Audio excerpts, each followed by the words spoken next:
নির্বাচন কমিশনার এস.এম.এম নাসিরউদ্দিন বলেছেন, আগামী নির্বাচনে যদি কোনো সন্ত্রাস কোনো দলের এজেন্ডারা তারা ভোট কেন্দ্র দখল করে, তাহলে সেই ভোট কেন্দ্রের ভোট বাতিল।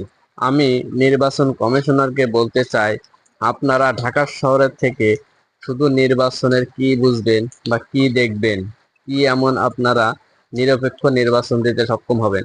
আপনারা কি জানেন শহরের থেকে গ্রামে বেশি ভোটার, গ্রামে বেশি লোক বসবাস করে? তাই শুধু ঢাকা শহরের দুই একটি কেন্দ্রের হিসাব রাখলে হবে না এবং সেখানে নিরাপত্তা জোরদার করলে হবে না। যখন আন্তর্জাতিক নির্বাচন পর্যবেক্ষণ করতে কিছু টিম আসে, শুধু তাদেরকে কিছু কেন্দ্রে নিয়ে যাওয়া হয় এবং তারা যখন সেখানে উপস্থিত হয়, তখন ভোট কেন্দ্রটি স্বাভাবিক থাকে, নিরপেক্ষ থাকে। যখন তারা চলে যায়, তখন সেখানে শুরু হয়ে যায় ব্যালট বাক্স ছিনতাই থেকে।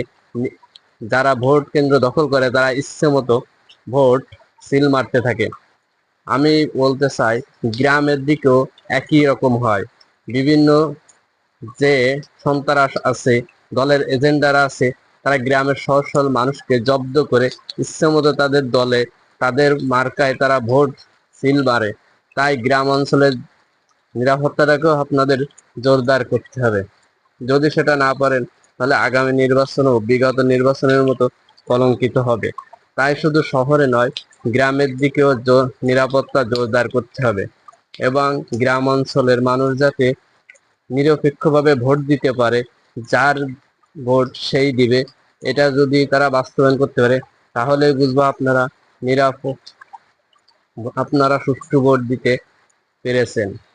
তাই জনগণের আস্থা ভালোবাসা পেতে হলে শুধু শহর কেন্দ্রিক নয়, গ্রাম অঞ্চলের ভোটারদেরকেও নিশ্চিতভাবে ভোট দেওয়ার ব্যবস্থা করতে হবে।